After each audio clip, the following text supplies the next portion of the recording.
Blog Talk Radio. Good evening, everyone.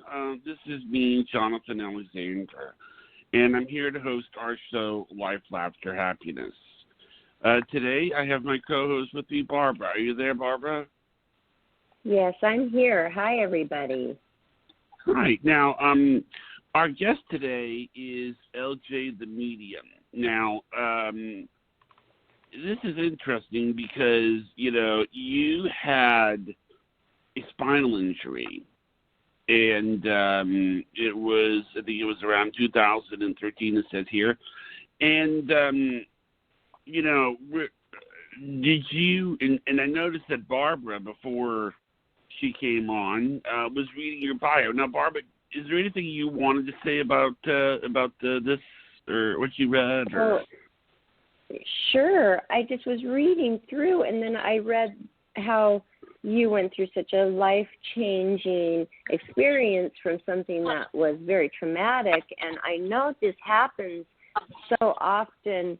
It happened with me with an accident almost a year ago, and then now experiencing just a few days ago a very close friend having an accident and seeing the trauma and seeing what she's going through is so traumatic for me, but I'm not right now seeing the positive of that yet. But could you tell us about what happened with your experience and how your traumatic experience changed your life, and then tell me if I can expect a change for her, and also kind of why we get so, of course, why we're depressed.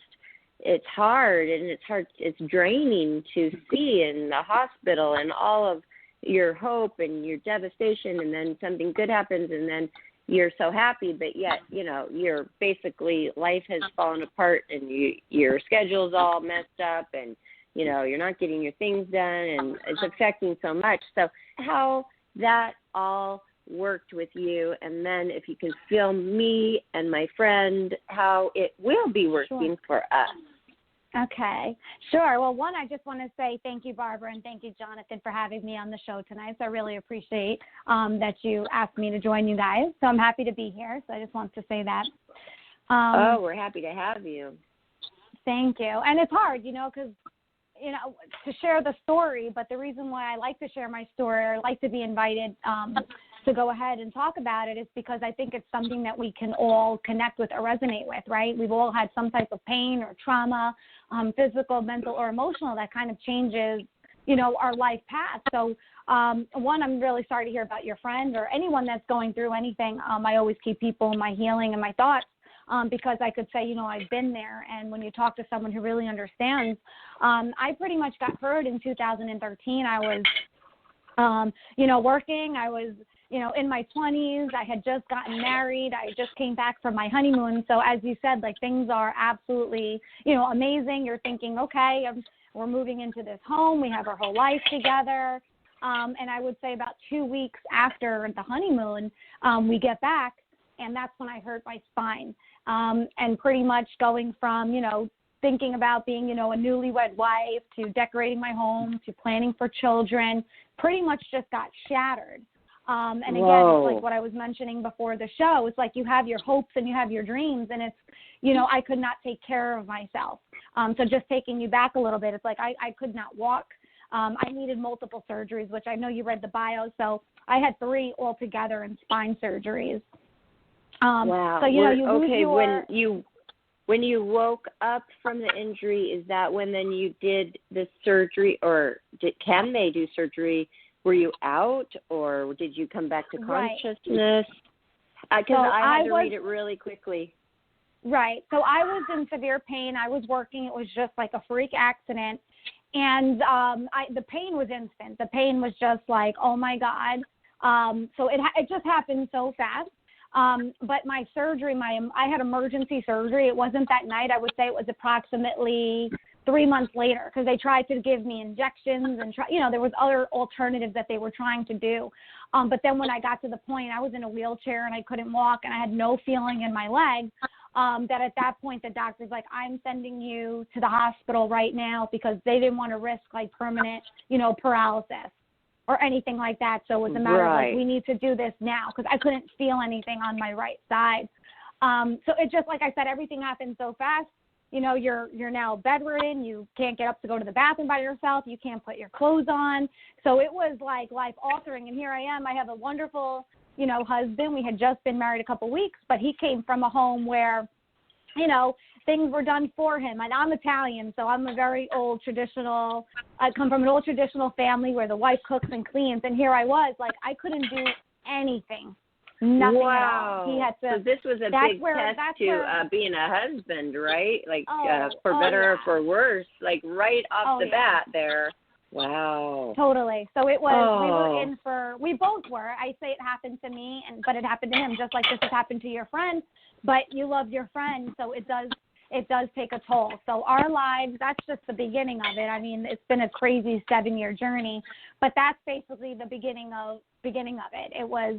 You basically have to learn how to live again. And here you are. It's like, you know, everyone says, oh, the honeymoon phase. We kind of got the honeymoon, and then we came back and, you know, everything, because now you're making alterations to your home. That second income you have is no longer there. So, you know, your whole life changes, and it's all because of pain. You know, it's all because of pain. And children, and you were excited to have children, so you're probably worried about how is that going to affect that part of your body. I was worried about all that. Unfortunately, that's not the route life has taken us. But I know I'm fast forwarding, but I always like to say when people ask me about the children, I don't have children, but I did give the miracle of life because I donated my kidney about 2 years ago. Oh, yes. So that's I wonderful. say that right? And the life has just an amazing way of working itself out. So, you know, when we're going through the life, Barbara, you know, we're kind of like, what's going to happen? You know, what's our purpose? Where do we go from here? You know, we don't always see it. It's not always obvious. It's not always clear.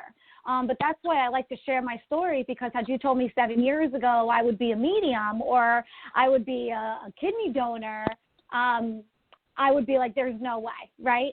So I always say, and especially to you and your friend, you know, just to continue to stay positive, because we don't know what the plan is right now, but I do believe if you continue to be strong, you know, your mind and body, I believe there is a light at the end of the tunnel. There is a purpose to all of this pain is what I believe, and that's what I go around sharing my story, because if I can come back from where I was, I believe anybody can.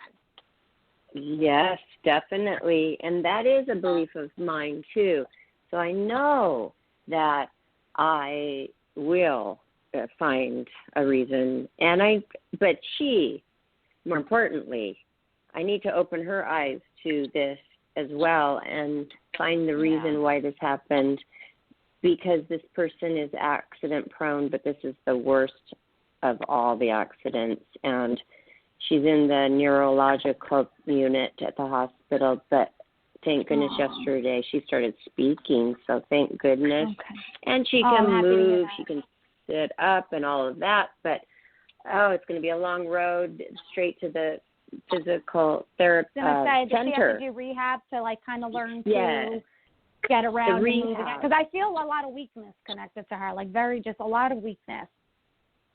Okay, yes. Definitely, and this has only been 3 days now, so they said she's not going to get out of the hospital and go home.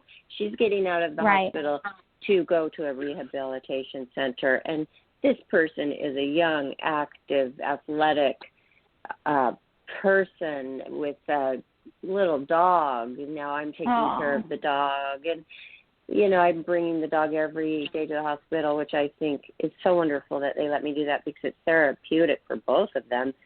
Oh, absolutely. Then, yes, but it's the not knowing. It's like not knowing how is this going to affect the brain, the head injuries that she's endured. How, you know, we don't know yet. So that's a long road, and it brings me a lot of stress because this has been my best friend for almost 30 years, and then I thought, I don't think now I have lost her, because sometimes, you know, even if they don't pass away, but a head injury can really change a person's personality completely. And I don't think that is going to be the case on this one, but I was devastated 2 nights ago. I just cried myself to sleep, and I've then take care of my daughter, and then I go back home and go to sleep, and I don't have days, and so that's bringing me into a depression.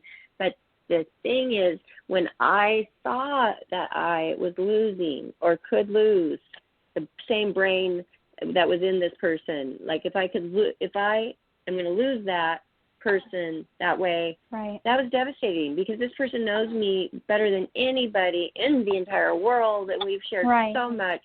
We're like sisters, and that has really drained me. I'll be okay, because, I'm not the one who's going to the rehabilitation center. I'll be okay in a few days. But now I want to know, okay, you feel a lot of weakness. That's obvious with her, the weakness. But do you see a rainbow at the end of the tunnel with her, with this whole thing? I do, and it's interesting you said that. Well, one, I want to say, head injury, any type of physical injury will take a toll on anyone's personality. I do have to, I just have to shine some light on that, because you're not the same. And the people that see you one way now see you a completely different way. So I do want to say, it's nice that you both have this friendship, or you're like sisters. So you know what she's really like. So that's not her right now. But and sometimes we say things, or sometimes we feel a certain way when we're in pain. But knowing that, she has you by her side, and just not taking what she's going through personal, because I'm sure she doesn't want you to feel sad, and you don't want her to feel pain. But yeah, and I also wanted to say that the dog was a great idea, because my dog was like my savior going through all of this. So I'm really glad that you're able to bring the dog there. Like I don't know where I would be if it wasn't for my dog, being there for me every single day. So I wish every hospital or places would allow it. So I would say continue to do that, because they're just natural healers. I'm going to tell you something. Can I tell her the story about my dentist? Sure. I have a dentist. Cute story. And her name is Dr. Orr, and it's so interesting. She is the only dentist I've ever been to that has a therapy dog with her. Her dog she has a dog, and the dog wears this little shirt on it that says the Tooth Fairy.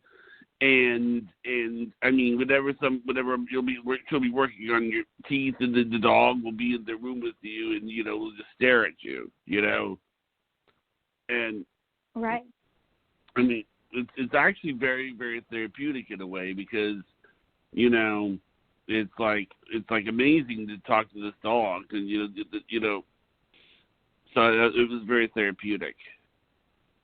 They are, because it was probably the best thing that my husband could have done in the condition that, I was. And they are therapeutic, and they sense our feelings, like Mark. Like, I love to say my dog really is smart. Like, I would come home from the hospital, and I would have an incision, right? So your main thought is, oh my God, don't let the dog touch me. But it's like he knew I can't get too close to mommy, like there's something not right here. So they are very intelligent and extremely healing. So I really wanted to say, I think that's great. And to continue to surround her, if she could have the dog, with her. But you asked me about a light, and it's interesting you said that in the rainbow, because my symbol, when there's a light at the end of the tunnel, or, I see a yellow brick road with a rainbow. To me, it's like, you're going down this path, but it's going to get better. There is a rainbow, there is a light, but unfortunately sometimes, as the expression goes, we have to go through some storms. But I do see their improvement, but I do also see, Barbara, that it's going to take a lot of hard work. And I just get the sense like you're her rock, and like she's your rock.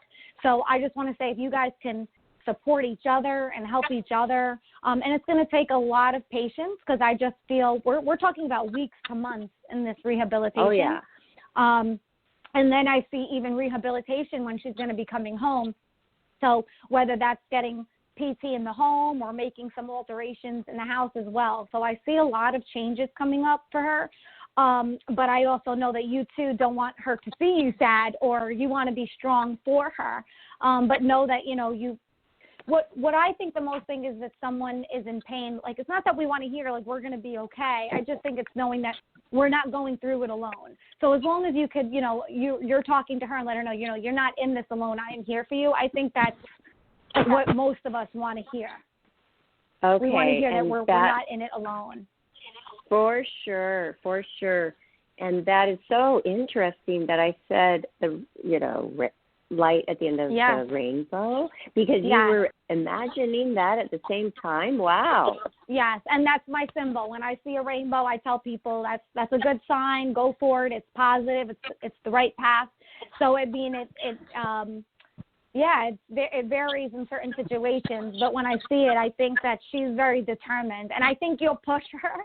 I think you're going to give her that nudge that she needs, and that support that she needs. And I think that's important because what I've realized just from my own experience and other people, it happens where, we don't know how to help the person, so we just let them be, or I can't do anything for you. So a lot of times in certain situations, more often than not, friendships end or people separate or because they just don't know how to handle the situation. They pull away. They do. They pull away. They pull away. So that's why I want to say because they feel uncomfortable. Mm-hmm. They don't know what to say to the person. They feel like, okay, like I have another person in my life that they know how long they have left to live. So they told me that their family members were pulling away because the family members just didn't know what to say to them. But that's not what they want at all. They don't want somebody to feel awkward or pull away from them. I mean, they want you to face it. They don't want you to act like, oh, push it under the rug, sweep it under the rug at all. They don't want that at all. So I do know that. Yeah, because it's like someone says, it's like, I don't know what to say. But it's because it's almost like we don't know how to have a conversation with them now. It's like, well, they're in pain, and I don't want to share my good news because I don't want to put them down, or I don't want to, say the wrong thing. So sometimes people find, well, I just won't say anything, or I just won't come around. But then, that's also lonely, because we're still the same person. We're just going through something, whatever it is. I mean, everybody goes through something. Maybe it's physical, maybe it's emotional, maybe it's mental. But that's what I think is important in life. It's to know that you're not alone in this, and that. Mm-hmm. Another thing is when I told a friend about it, a very close friend about it, they said, oh, well, have you told her parents? And I said, well, yes, I told them immediately because, of course, they need to know. Oh, well, I wish you wouldn't have done that. They're getting older and they're, they've got their own health issues. You know what? That is too bad. This is their daughter that is holding on to life right now. They need to know. They need to know because that is the right thing to do. And I will never feel guilty for telling the family immediately what has happened. And actually the hospital said, well, are you going to call the family?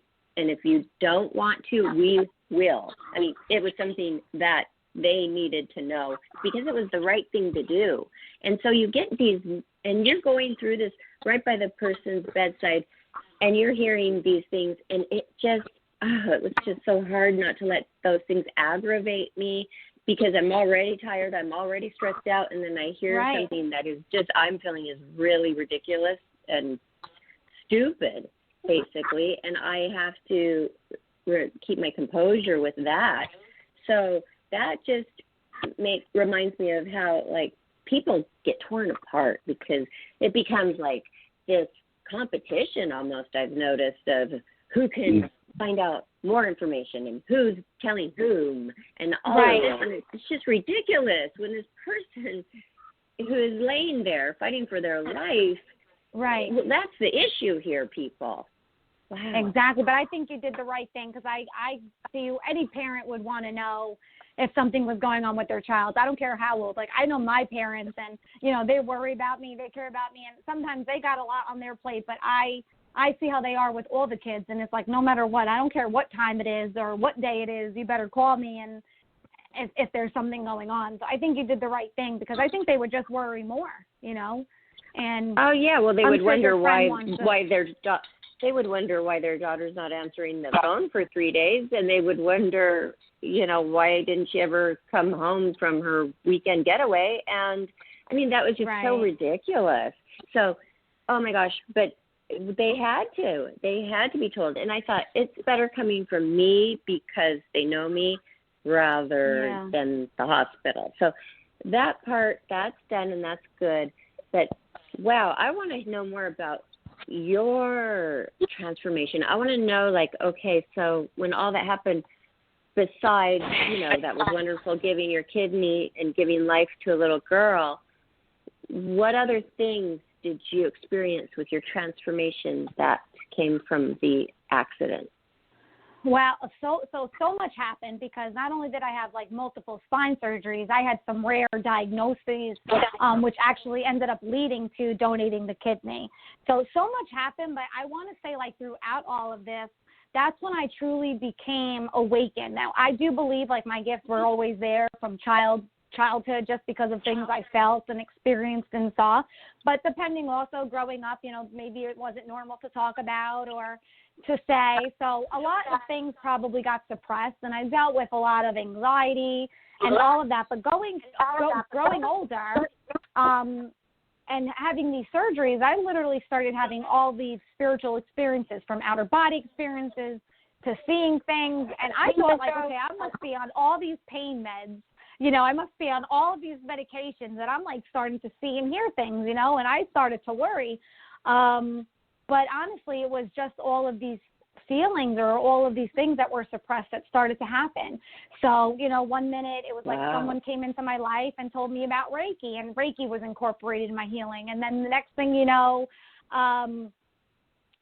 someone mentioned a tarot class, and that was my way when I was able to. I would have my walker, my cane at that point, and I'd be trying to take a class or a spiritual class. All these things just started coming on my path. I was not looking for it. It was interesting because I had a reading, I guess we all have that, we call that psychic, and, is everything going to be okay? And I was going for my second spine surgery, and I did the same thing. I'm let me call this psychic. I couldn't even tell you who the name was that had referred me, but someone referred me throughout all of this. And I remember calling this psychic, and here I was at this point going for spine surgery number 2 in a wheelchair. And the psychic tells me, she's you're really psychic. I see you doing this, in the future. I see you giving readings, and I see you doing, and I'm this woman's out of her, I hung up thinking, what was that woman thinking, right? Here I am, I could barely walk, I'm going to be giving readings. I don't know anything about giving readings or things like that. So it was just interesting, but here I was a couple of years after that, and I am doing exactly what she said I was doing, was not looking for it, but things just came into my path, teachers, people, friends, and that how it goes, throughout each chapter of your life, maybe you have those few same people that stay there, but then you have other people that, come into your life for a certain time, and then they introduce you to somebody or something, and then you meet new people. It was just interesting. Yeah, so that was my last few years. I just kept feeling I'm on this path, and I meet someone, they teach me and open a door. I meet someone, they teach me and open a door. So it was very intriguing, and I just started taking these classes. And then before you knew it, I started doing practice readings, and practice readings grew into somebody referring me. And then I went to go take a class, which I didn't know was a platform class. And platforms actually when you stand up in front of groups of people. And I was petrified. I'm there is no way I would stand up, and talk in front of people. I would be nervous. I'd be nervous to do this. So, anyway, I got led, and I didn't realize what kind of class it was. I thought it was just a mediumship class. And the next thing you know, it was actually a platform class. And here I was talking in front of people, and it was an amazing experience. And then that just kind of led me to more people. And throughout all that, too, I became an ordained minister. So that involved a lot of talking in front of people. So, again, not things that I was looking for. I wasn't looking to be an ordained minister. I wasn't looking to be a medium. Sometimes you just have to trust that life, God, whatever it is you believe in, has a bigger plan, right? So I'm thinking, oh my God, am I? Mm-hmm. I was just going to interject there that I think it was such a blessing, because I read in your bio that you had to keep it quiet when you were growing up as a little girl. You knew you were psychic. You wrote it down as a very young child, but you had to hold it in. And so this accident let it all out, basically. And I feel that is an amazing transformation and a blessing to you and for everybody else that you help now. Thank you. Yeah, it was. I still, that diary has a troll on it. And it would say, P.S., I think I'm psychic. And, you say that as a kid. Oh, I knew that. Or how did I know that? And, you do get it was just a coincidence. But what are the chances, But you kind of get shut out, but then it gets to the point I'll tell you, my father was skeptical, my husband, but, when things are just too close, you just can't make that up. And it's like, okay, wait a minute, she's too right about too many things, or she just knows way too much. How could you possibly describe someone that's not living, for instance? So, yeah, I'm glad that it was able to come out, because when we're going through pain and we're going through, like, well, what do I do with my life now? Where do I go from here? It was, well, you know what? We have a plan for you. So it was just amazing, because it's not just about the readings, it's about the healings and giving hope and inspiration to other people. Like, let's say I had spoken to your friend. It's not necessarily about the reading. It would be like, listen, you can get through it, and really sharing your painful experience, but look what came at the end of it, right? It wasn't like this 10 years ago. It's taken a lot of hard work, mentally, physically, and spiritually to get to where I am, but I just trusted and surrendered. Like, I can't be living just to be suffering. There's got to be something else. And there was, and that's when the whole awakening became, when I started to question life and question, why do things happen? And that's when really things just started, my gifts just began to unravel. The more I surrendered to, there's got to be something more. Thank you. The more you surrendered. Wow. Go ahead, Johnny. I'm sorry. Go ahead. I was wondering if she'd be open to taking a call right now. Yeah, sure. Yes. Okay. All right. Great. 780. Thank you. Oh, 780. Welcome to the show. You are on live with LJ the Medium. Hi. Hi. This is Michelle. Hi, Michelle. How are you? I'm great, thanks. How are you? I'm good, thank you. So I guess kind of on the topic you've already been talking about, it's been a rough time because my mom has Alzheimer's. So I'm just kind of, I'm feeling lonely because I'm kind of by myself and missing that companion. So I think I just kind of almost need that to help me through this right now, because I'm going into a depression and lots of fun stuff on my own. So it's, whatever you can help me with, I'd appreciate it. Yes. Absolutely. So I'm sorry that your mom is going through that, but I feel that she's truly blessed to have you, and I feel you're really blessed, to have her. And I can only imagine how lonely it is, because I talk with a lot of people on a daily basis that are going through something with health related, and I understand it could be lonely. So what I would really recommend to you, Michelle, is, I understand that you're doing a lot of this on your own, and sometimes it could be hard to delegate or ask someone, for assistance or help. But I really want to give more, guidance to you, Michelle, and for your mom as well. We can get lost as being caretakers, right? We take care of somebody, and then we kind of forget about Michelle. We kind of forget about who we are. What is it that we like to do? Because we just take on a whole nother role. So the guidance and advice that I could give to you, Michelle, is continue to do something that you love to do. There's mom time, there's caregiving time, but just like anything else, there's time to eat, there's time to sleep, right?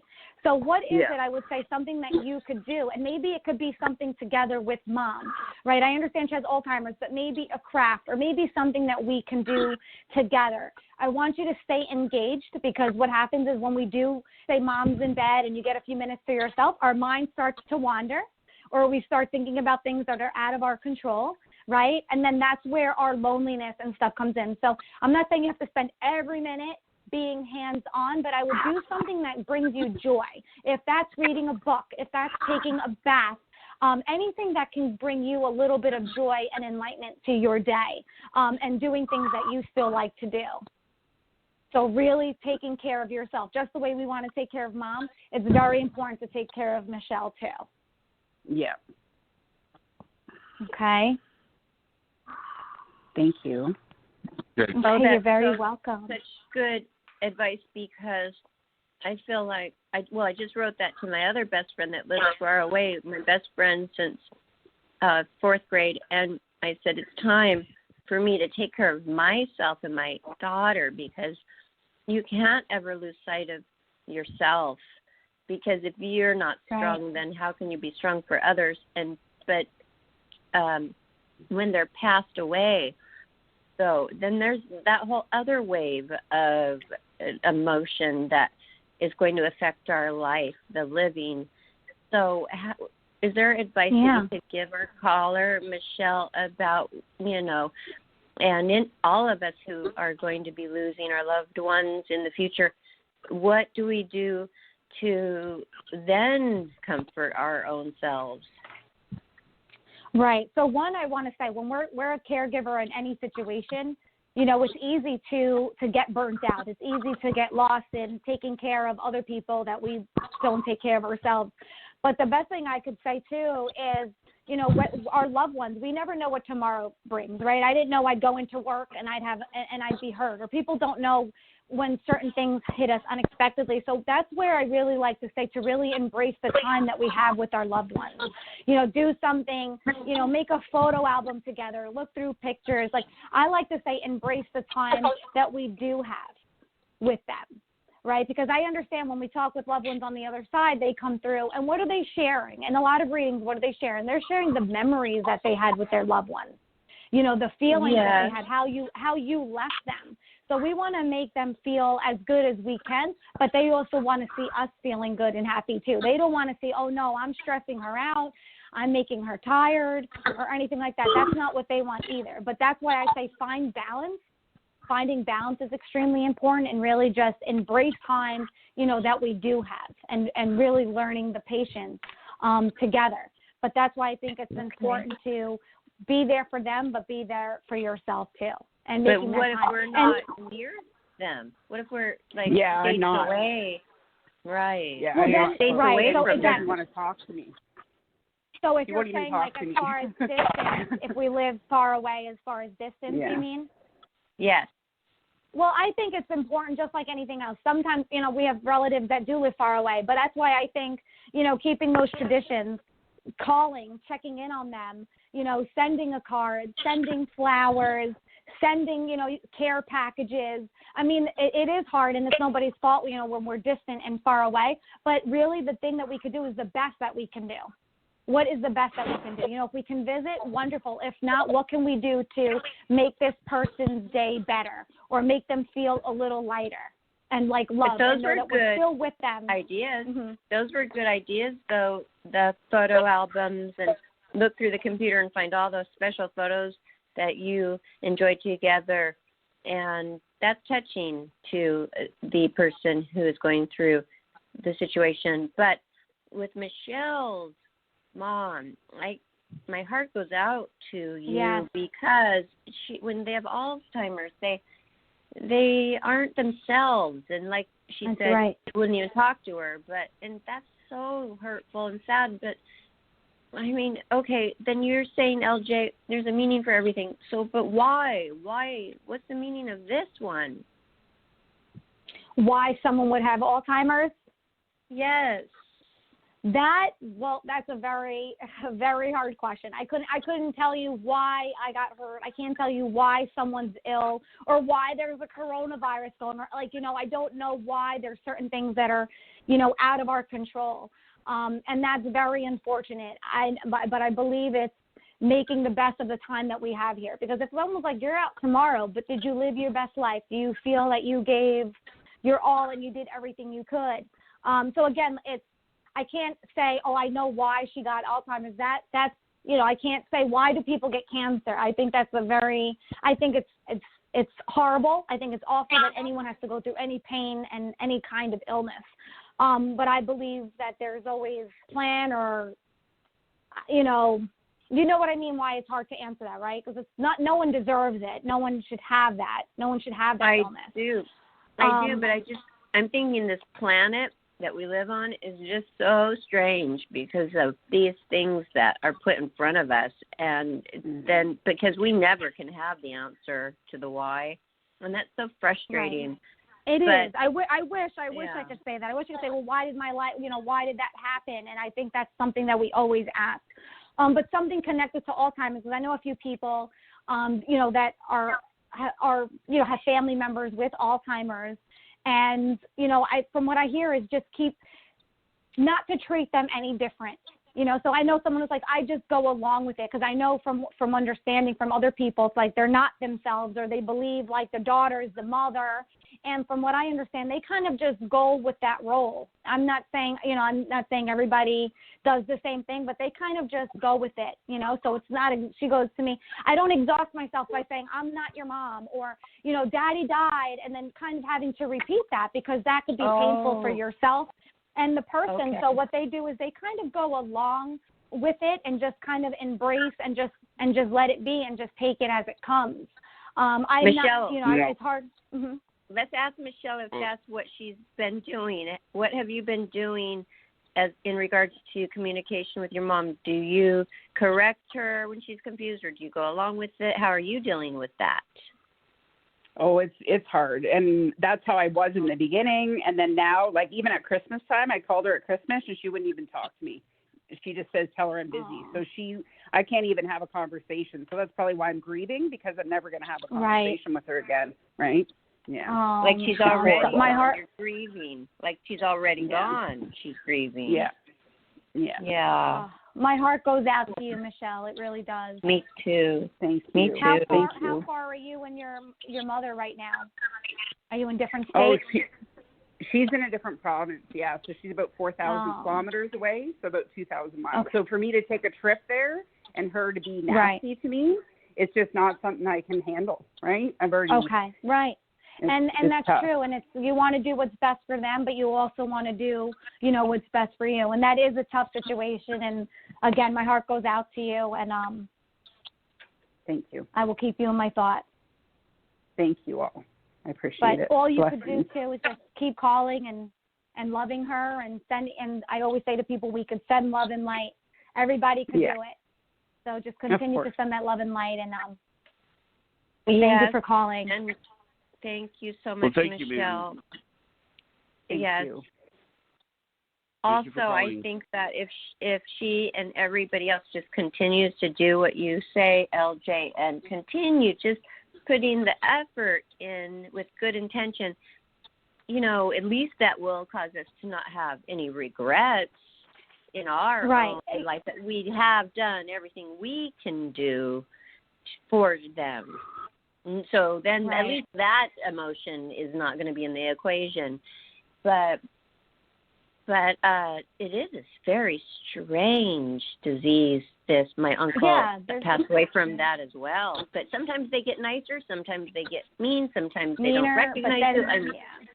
And I think that's got to be hard. And again, I can't really connect with this, but not being able to be recognized, and it's just it's painful no matter what. Just I don't know Michelle personally. Just hearing that's painful. You're calling to talk to mom, and you can't. So it's very, very painful. Grieving someone that's still here, I can't even imagine. So, and I wish I had answers as to what about very rare conditions. Like I was diagnosed with very rare conditions, and I couldn't tell you why. I just had to try and find the silver lining, through it.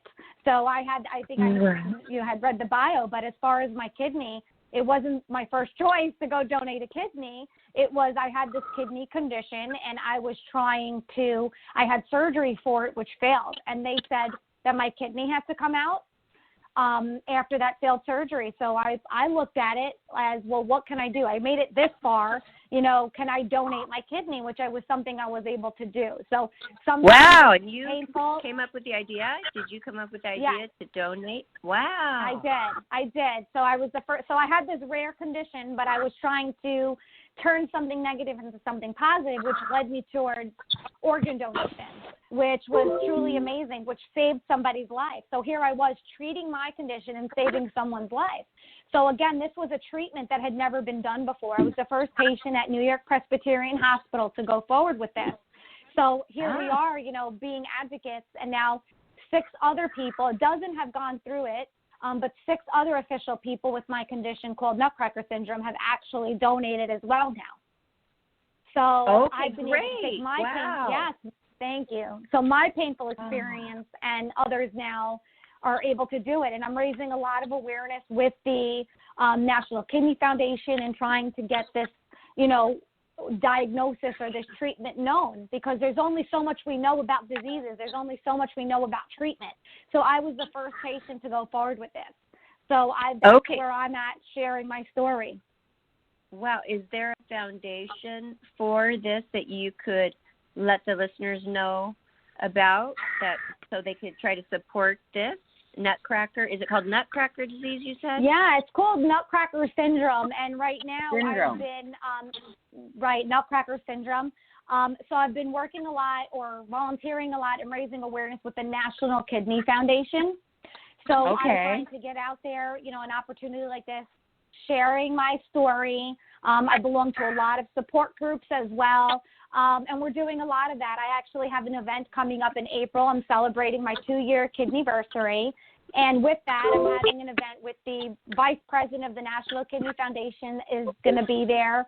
And, you know, we're doing as much as we can, just really trying to get the word out, work with the hospital. But Actually, as you know, I want to say something. You know, it's funny. I work for an organization on when I'm not doing this called the American Kidney Society. And what we do is we actually will take things at your house like clothing and things and toys, and then what we do is we sell them at a thrift store. And then the money that we get from the thrift store goes to help people like you. That's amazing. Oh, yeah. And I love that. I love that. That's truly tremendous. And I think that's all we could do is continue to make efforts. So with the event coming up in April as well, I'm doing a restaurant, and the net proceeds are actually being donated to the National Kidney Foundation. But I appreciate you sharing that with me. I'll have to look into also to the American Kidney Society. So, you know, we're trying to do different things, trying to raise awareness and funds. Yes. You know why? Because most of the diseases and syndromes out there, the only thing that's stopping from finding cures or more help is money. So they need raising awareness, which you and Johnny are doing. That helps so much to get more funding for research to help find cures. So that right there. Okay, that's just right there is your life transformation experience that helps the world, basically. And you've had many, and that's just one of them. Wow. Oh, yeah. Way too many. But at the end of the day, I always try and find, you know, the light through it all. And sometimes it's like we don't know why things happen or we don't know what causes disease, but, you know, we could try and do things and try something new and, you know, experiment. And like you said, raise funds so we can get to the answers. You know, I hope there is a day where we do get to see a cure for cancer or, you know, other diseases. You know, I pray to God that we do.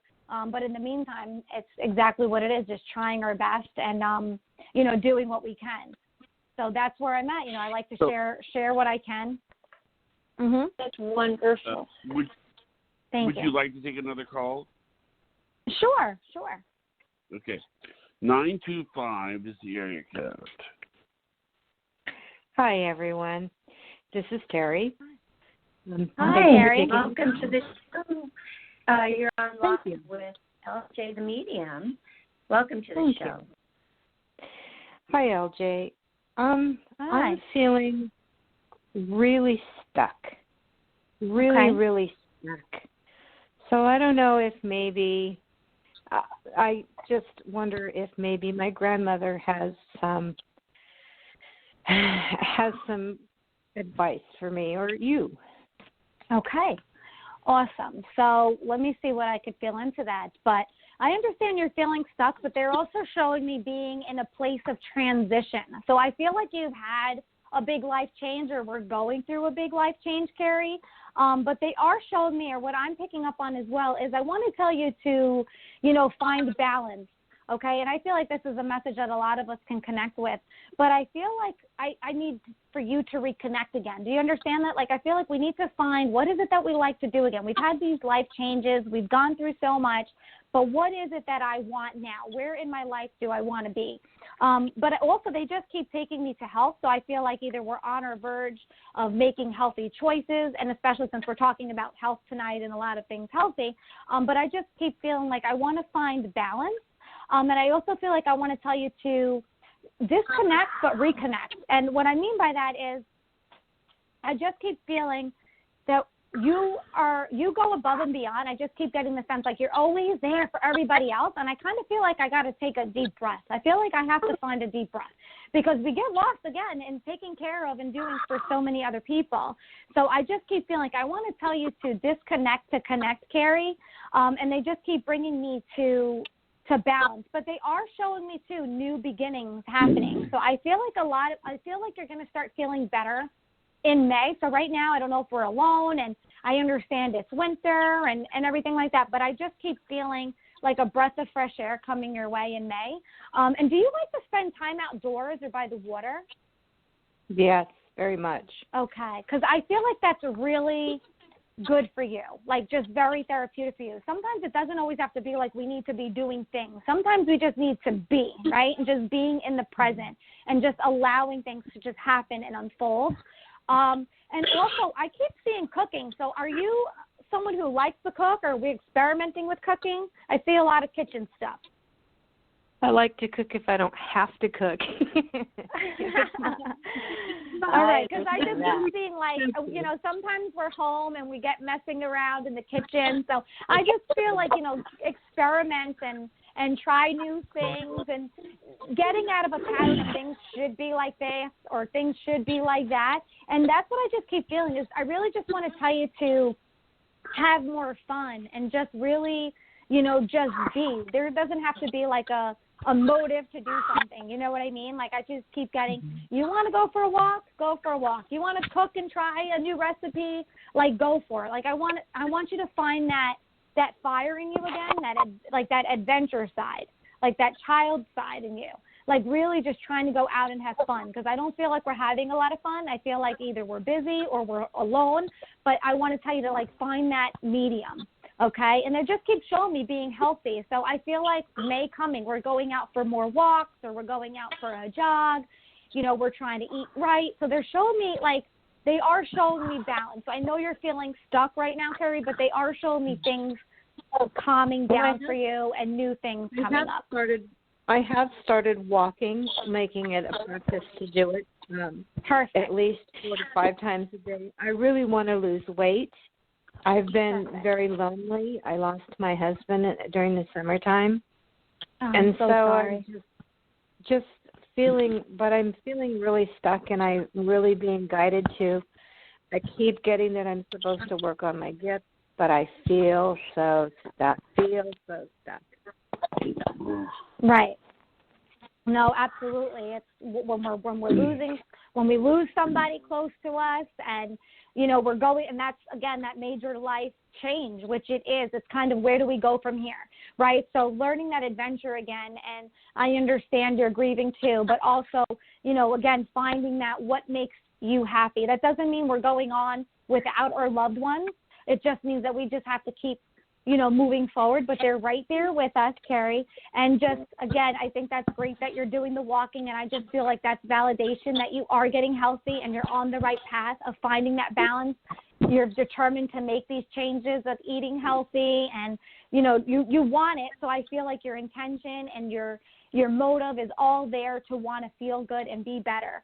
And again, I just keep getting, I want to bring you outside of the house more. So maybe we're inside so much, but I want to tell you to go outside more, talk to people, be around like-minded people. If those gifts are something that you want to explore, look into some books. I'm happy to give you a book recommendation. You know, like explore what it is. What is your soul calling you to do, Carrie? And, you know, knowing that you're not... I know this morning when I was sitting at work, I just really got really clear. I don't want to do that anymore. I just don't want to do it. I just go, and it's automatic, and I don't really want to be there, and I just don't want to do that anymore. Right, and it's just like all of a sudden we become on autopilot, and it's interesting because right before you were saying that, I literally wrote down new jobs. So I feel like there's going to be something else that's calling to you. Now, I don't know what you do, but I keep seeing smaller children or young children, so I'm not sure where the care is or where the connection is to younger kids with you. I don't know. I think that would drive me crazy. Okay, well, I just remember that I said it because sometimes I feel like sometimes being around children, it brings out that excitement in us and that adventure in us and, you know, that playfulness in us. So I do feel that around you. I do feel younger. I just feel youth. I feel connected to like a youth environment with you. But I feel like that's going to open you up again. And again, it could be something on the side. It could be that you're watching friends' children or something, but that's just something that I just keep picking up with you. But I do see you we're in a period of soul searching. So I don't want you to say you're stuck, Carrie. I want you to look at it as in more of in a soul transition. I'm finding where my next chapter is, what's coming next for me. And I think it's great to just continue to be open, continue to explore. You know, this is your life. This is your opportunity to do whatever it is that makes you happy. And Carrie, I also just want to say, I just keep seeing red cardinals. So I don't know how you connect with them, but they just keep popping up. Like the bird, red cardinal? Yeah. Huh. I don't know. Okay. So I just keep seeing these red cardinals, but yeah. Well, they're very spiritual too, spiritual animals too, but I just keep seeing that around you as well. So really just trying to spread your wings, get out there more, get outside more, get outdoors more, connect with people more, and, you know, start looking for new work or no, but just keep your heart open. And okay. I just feel you're going to have a lot of spiritual growth coming up in the next few months. Thank you so much, Elgin. You're so welcome. I send you lots of love and blessings. Thank you for listening. Mm-hmm. Take care. That's wonderful. That's really good advice, too, because when I'm down and I feel really like an icky day is happening, if I just go outside for even a few seconds, it lifts my spirits, or get in the shower and get the water on me that's so healing. I really feel like it changes the whole day around. Yeah, because you're grounded. When we're grounded, it's completely different. When we're not grounded, that's when we're bumping into things and the car won't start and everything just starts to go haywire, you know. But when you're grounded, we start feeling in balance, feeling good. We start feeling, okay, I'm ready for the next chapter. I'm ready for today. But when we're not grounded, it's like, oh, my God, everything's going wrong. What am I going to do now? The computer won't turn on. My phone just died, right? Everything around us, because everything is energy. Everything is energy. So how we feel affects. We're attracting that. Yeah. So then one thing after the other, and don't even say what I just said either. People don't even say that. Don't put that into the universe. But also, I would like to say that I've been doing reading. You know, I used to compete competitively for years, ballroom dancing, and I was spinning, and I was lifting weights, and I had a personal trainer, and I did all that, and yes, I was in tip-top shape, but, you know, it's not, you don't have to do all that to stay pretty in shape. I heard you only have to walk briskly for 30 minutes a day, 20 to 30 minutes a day, walk. And how beneficial walking is. And then just mix that with the eating really healthily, and you would be very surprised of how your body changes. 100%, because walking, right, cardiovascular, our heart is doing so much work. So really you want to keep the blood flowing. You want to keep moving. And it's interesting because I think people always about the diet and the exercise, but from what I've read and research, it's 80% is of what you're eating. That 20% is the exercise part, but 80% is what about your eating. Definitely. It really is. It is, because when you're overweight and you go and work out really hard and you see no results, that is that is so like, oh, that's discouraging. Oh, wow, I worked this hard and nothing's happening. It's the diet is the main thing you've got to change. And, of course, keep 1,000%. Yep. 1,000%. And people don't even know about when you weight lift. They think, oh, that's just building muscles. But weightlifting, not heavily, but just normal weightlifting also, is really burning the calories. And that's way easier than going to do like some kind of huge aerobic 45-minute high-energy pumping kickboxing, you know? And so people need to just know that, research that, because that can really help just to be more educated with that.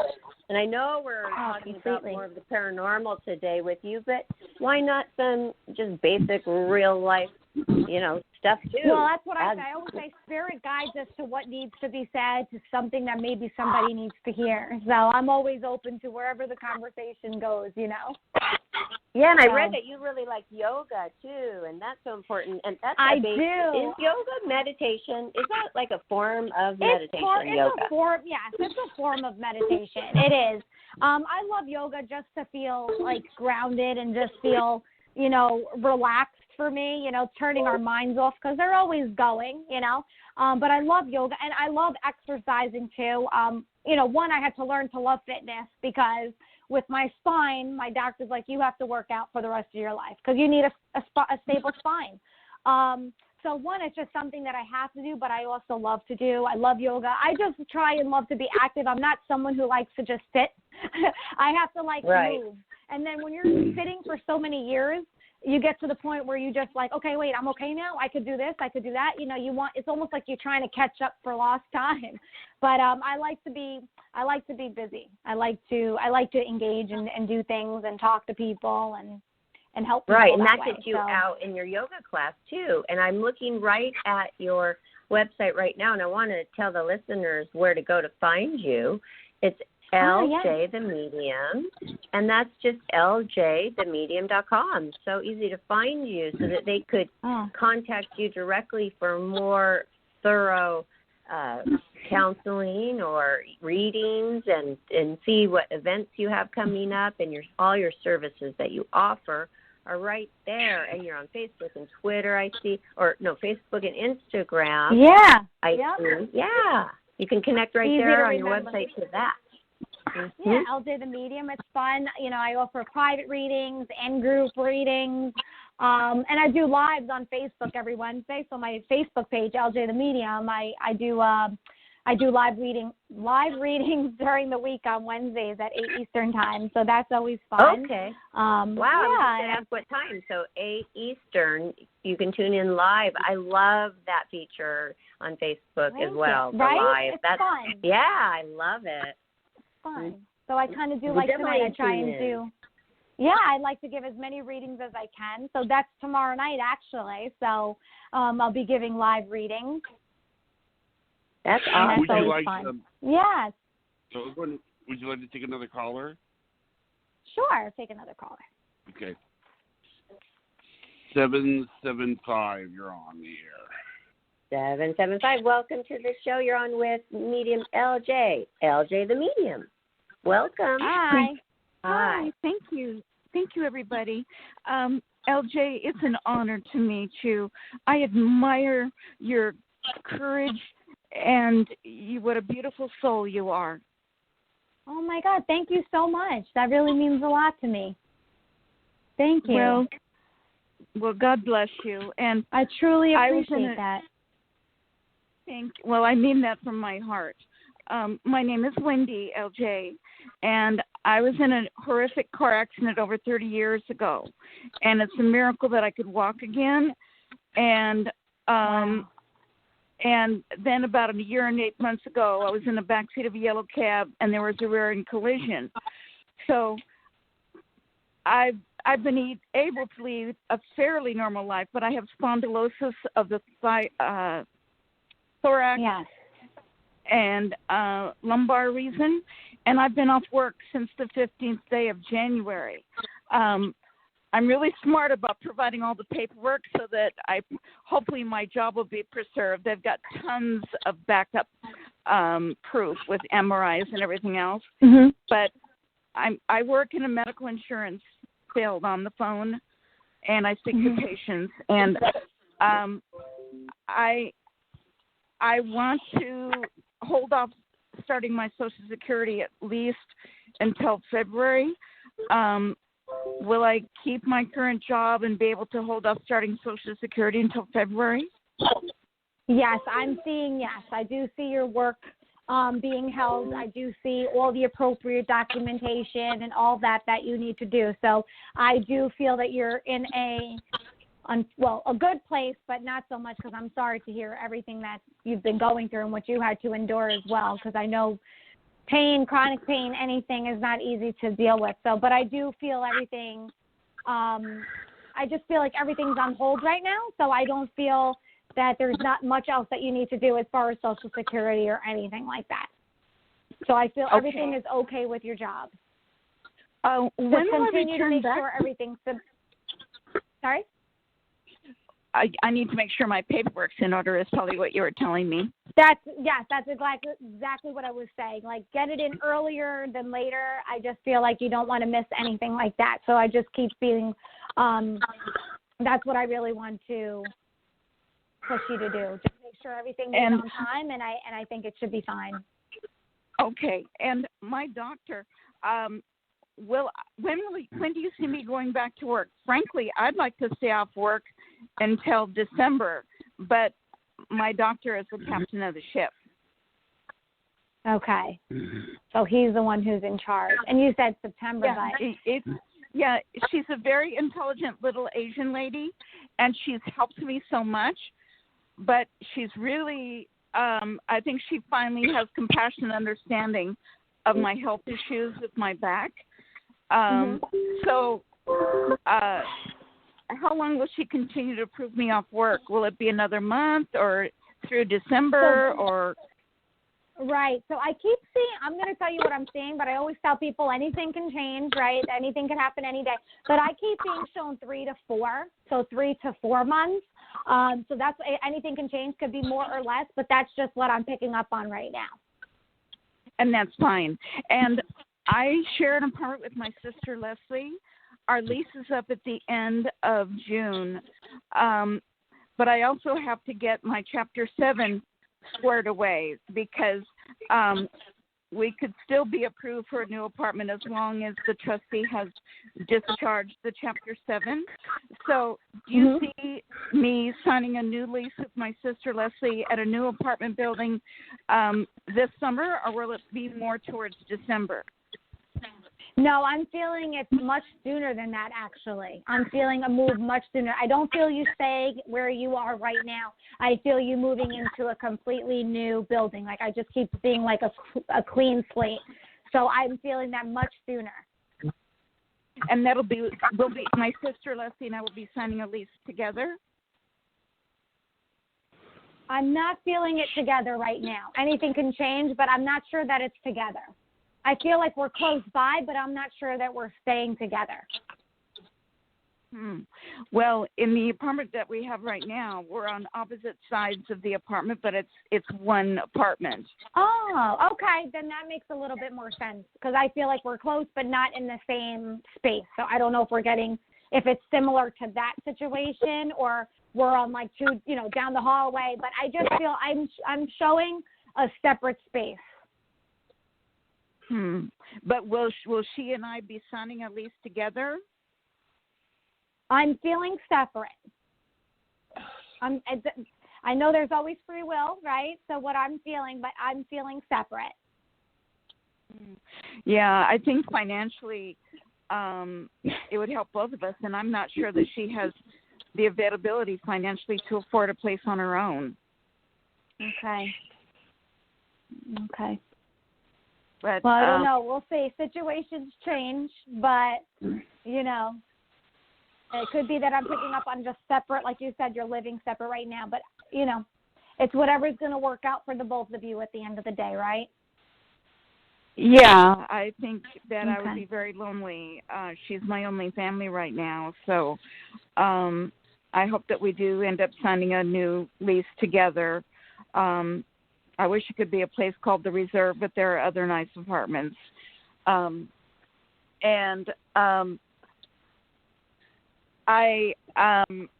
Primary care doctor wrote a script for a wheelchair because with this last incident, it was miraculous that I could even get back into the hospital for imaging.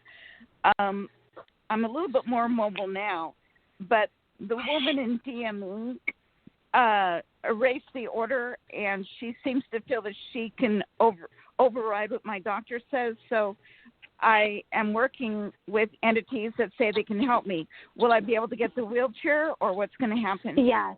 No, I see you getting it. Yes, you will have that.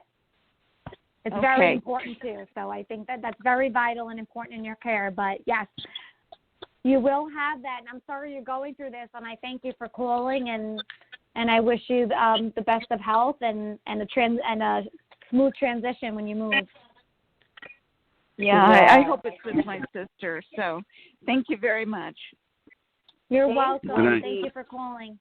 Wendy does call our show a lot. I love to hear from her, and it's so wonderful to be a part of a show that you have your regulars that call and you kind of monitor their life with them as they go through and watch what happens. And Wendy's story, this is going to be very interesting to see what happens. Thank you, Wendy, so much for calling all the time, so then we can follow along and then see what happens and see the miracles that are about to happen in your life. Because, look, it is about balance, isn't it, LJ? I mean, absolutely. If it's going down, doesn't it have to come back up? Exactly. We can't stay down, but there's also things that we need to do to move things along as well. It's interesting because I always give this example, but when someone asks me, am I going to move? Do you see me getting a new house? Now, the medium or the psychic can say, yeah, I see it, right? But there's things that we need to do to move it along. Did you sell the house that you are at now? Did you start looking for a new house? So we all need to make moves. We all need to push things along that we want to happen. So, if you're not feeling well, and it's important that, you go to your doctor's appointments, that you do the activities and whatever it is that you're meant to do. If you're trying to be healthier, be mindful of what you're eating. So a lot of things are not in our control, but there are some things that are. And those are the things that we need to focus on. Yes, being proactive 100%. Like people want to find love, but they sit around in their apartment and don't go out. Well, that's correct. Doesn't make it. The universe is going to put a hard job on the universe then to make that happen. And part of it is helping ourselves too. Making things happen for ourselves. You want something, we have to go and get it, and it's not going to be easy. It's never, what is easy, right? So, but there's certain things that we have to do, and I always tell people you won't know until you try. So you have to kind of help yourself along the way and give yourself what it is that you need, what you're looking for. Yes. Great advice. And this was like perfect timing for me personally, having you on the show. And so thank you so much. I actually feel You're welcome. more up. I really do. I feel a little surge of energy. I feel up. I feel like, okay, I can handle this. I am strong. Sometimes my mind is very strong, but my body is weaker. But that's just because my sleep has been interrupted. So it's so great that you pointed out to please take care of yourself. Because physically we can't keep up with the way our mind wants us to be. So the physical, taking care of the eating properly and getting your sleep, and then the mind, body, and spirit will be in balance. Exactly. So it's a lot of work. Life is work. Health is work. And I know you'll get through it, and I'll definitely keep your friend on my healing list. I like to do that every month. I add names to a healing list, so I will certainly keep your friend in my healing as well. Oh, thank you. And when we do say work, work is fun. I'd rather have work than have nothing. I love, like you. I'm like you. I like to be busy. That's inspirational. There's no boredom around here. That's for sure. So work at the fun. It is fun. Life is fun. So I pick up on a lot of things when people call too. And of course they're going to call with their problems. So I'm feeling that. But my advice would be try to find what is positive going on in your life. And think about that half the time as well. Don't always think about the problems, right? Because we're magnets to our thoughts, not just about what we say verbally, but it's really important our thinking as well, right? Oh, 100%. Well, our minds are powerful, right? It does what we tell it to do. So that's why it's very important that we're quite careful about the thoughts that we feed our mind.